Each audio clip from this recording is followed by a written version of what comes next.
Hey, what's up, everybody? Thanks for stopping in. I got a couple of really cool announcements coming up, and hope you guys are all going to stick around. Check her out.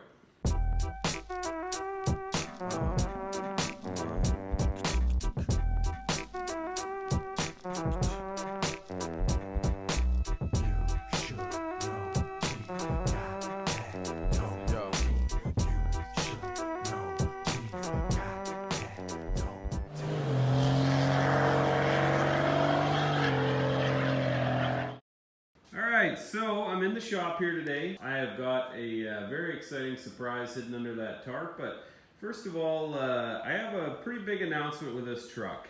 You know, when I first got into doing this project, I just sort of had this idea that if I bought this old truck and put a bunch of nice parts on it, that it would become a nice truck, and the reality of that situation has definitely come crashing down. It's still a dirty old truck, you know, it's got all this great stuff on it, but at the end of the day, you know, you get in and there's all sorts of stuff that doesn't work right and half-finished projects everywhere. And I've got an announcement that I've been thinking about this for quite some time, and I've just kind of come to a realization in the last little while that I am going to strip this thing down to a bare frame, completely disassemble it, and just kind of start from scratch.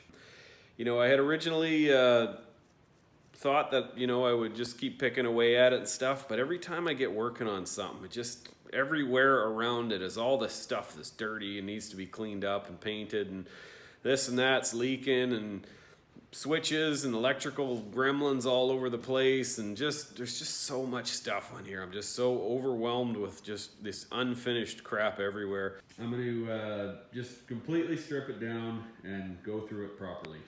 So the one thing that really adds a lot of pressure to this is that I'm moving next year. The actual date that we're moving is a little bit flexible, but I think I just need to quickly go over what are some of the reasons why I'm doing this, and what is the end goal, because when you hear frame off restoration, it might not exactly be what I'm talking about. So let's get into that. This has been painted with Raptor liner. It's a very rugged coating. I actually just did a review on that recently. I'll put a link in the description, but because it does get beat on and, you know, it's filthy and everything else, I don't really want to put the work into a really nice shiny paint job if I'm going to be out beating the snot out of it in the bush. And then my biggest concern too is the fact that the frame, this truck is basically rust free. There's no rust on the body, but the frame, the undercoating is peeling off quite a bit.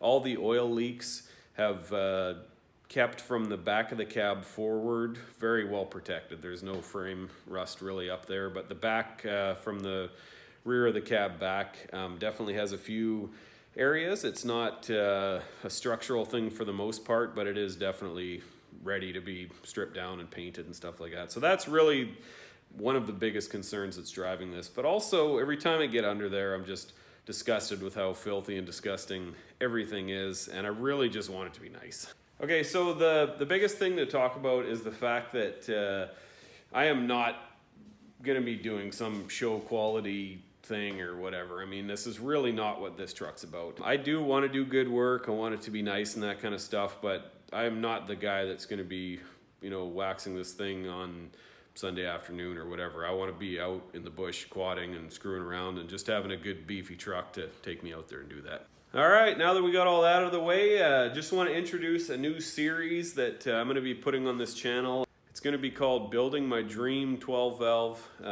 This is my personal dream truck. I'm not saying that this needs to be for everyone. Some people want triple turbos and 1500 horsepower or 40-inch tires or 44s or whatever, and that's fine. I like all that stuff too, but for me, I love these body styles. I've loved it ever since they were released. I think I was 10 or 11 years old.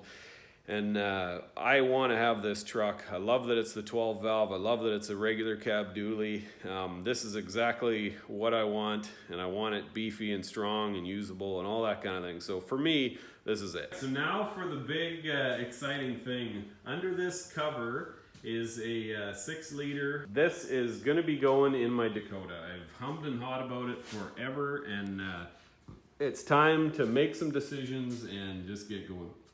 I did a lot of research online about the 5.9 Magnum and what its upper horsepower thresholds would be, and there seems to be a general consensus that, you know, at the crank, kind of 600-700 horsepower would be about as high as you'd want to go. And it was hard for me to accept that because, you know, you don't have to look around on YouTube much to see, you know, 1,000-1,500 horsepower coming out of pretty much everything these days. It's just amazing the kind of horsepower numbers that are out there, but it's kind of uncharted territory. And one guy had sort of summed it up and said, you know, that if you really want the 5.9 Magnum, you can go ahead and do it, but you're always going to pay more for less than going with LS. Well, here she is.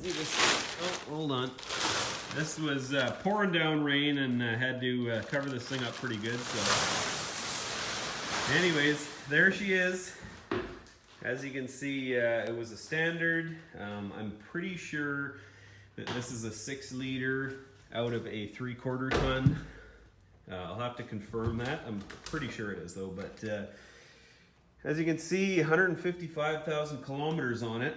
So just gonna pull this off. I'm also pretty curious to identify this thing. I'm pretty sure it's a 6-liter, but I gotta find the marking cast into the block, and I'm pretty sure it's gonna be behind this cover. So I'm gonna rip this off and go from there. Good news, 6.0. So I guess this is a 6-liter after all. Good thing. This was definitely a tough decision. I'm not really a purist type of person, so it doesn't bother me putting a GM or Chevy engine in a Dodge. These things have been proven just over and over and over to make big, snotty, nasty power, and that's really what I want. The thing is though, it's pretty tough to pull apart a perfect running vehicle. The engine runs great, it starts up, you know, it's got a couple of little quirks in the ignition system, maybe it needs a distributor or something, but for the most part, I mean, the thing is, it's shocking. It just runs like a new vehicle. So the other thing is the Xterra. Both of those vehicles are basically rust-free. The Dakota has a little bit on the body, but underneath on the frame and everything is still just original paint on everything.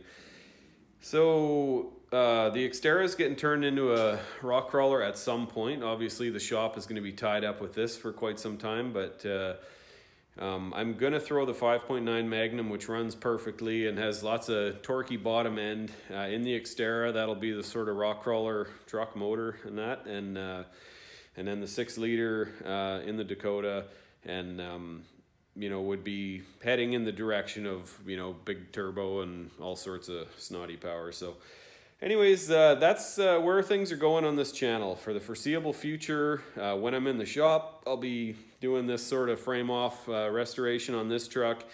I'll still be going out and filming other things with the quad or the Xterra or the Dakota, which hasn't been on the channel for a while, but I'm long overdue to go whip some donuts in that thing and do some burnouts. But anyways, that's what's coming down the pipe. I'm going to be busy, but I'm looking forward to it. Anyways, just want to say I really appreciate all the people who keep commenting and keeping this stuff alive. There's a lot of you that are starting to become pretty familiar names on there, and I really do appreciate that you guys are trying to keep up with this stuff and keep her moving along. Anyways, thanks for watching. Hope you guys have a good day. Please like and subscribe, and see you on the next one.